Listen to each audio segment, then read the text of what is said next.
geerida kadada ah oo dadku ay saa u dhibanayaan nabigeenu sallallahu alayhi wa alihi wasallam wuxuu inoo sheegay inay kamid tahay calaamaadka ku tusaya inay qiyaamadii soo dhawaatay adduunkanina gabagabayay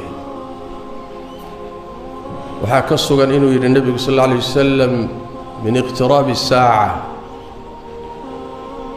qiyaamada soo dhawaanshaheeda waxa kamida an yadhhara mawt al-faj'a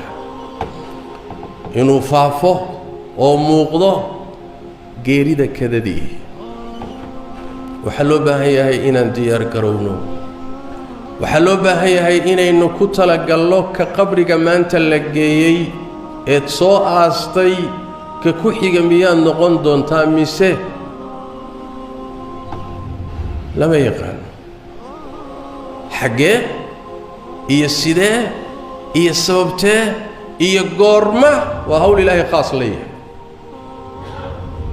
laakiin waxaan hubnaa oo xaqiiqo biyo kama dhibcaan ah ama daah ama haddaahdo ama ha soo degdegtee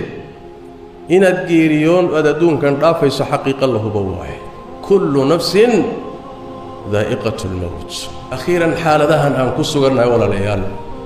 waxay mudan tahay inay aad inoo gasho cabsida geeridu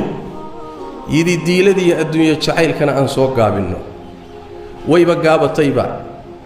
inay gaaban tahayna waabad aragtaa maxaa waa lagu qaban bari baa lagu qaban masaadan baa lagu qaban soo gaabi qorshayaasha dheer soo gaabi adduunyadan kula tagtay soo gaabi kursigan aad u dagaalamayso soo gaabi xoolahan aad daba ordayso soo gaabi aafadan ku haysata soo gaabi meel kula gaari mayse sokadeeda lagu qaban doonaaye soo gaabiyo geeridu inay ka sokayso mar walba qalbigaaga ha ku jirto adoo meel fog laacaya baa meel ka sokaysa laga qaban doonaa yaa hasha qadowga laacaysa qadowga sokadiisay qaw ku dhacdaa adoo meel fog laacaya 20 sano 30 sano qorshahooda dejisay ileen geeridiina waaba saa dambaba bini aadamku waa wada sidaas daraadeed walaalayaal xaaladda aan siday tahay ula mucaamaloonno ilaahayna aan u toobad keenno ducadiya baryada aan badinno nabigeennu salawaatu rabbi wa salaamu calayh ilaahay waxyaaluhu ka magan geli jira waxaa ka mida in ciqaabtiisu si kada ugu timaado oo ducooyinkiisii waxaa ka mida kama fi sahih muslim allahumma inni a'uudu bika min zawali ni'matik ilaahu waxaan magan kaaga ahay nicmadaadu inay ii dhaafto iga zuush وتحول عافيتك عافماتكاغو إنو إيغا وريغو وفجاءة نقمتك عقوبتاadو إنay igu soo kadiso وجميع سخطك إيا عرضاadو dhammaan ilaahu magankaaga ah ilaahay ka magangal cudurrada halista geerida degdega khaatuma xumada xaalad xun inaad ku dhimato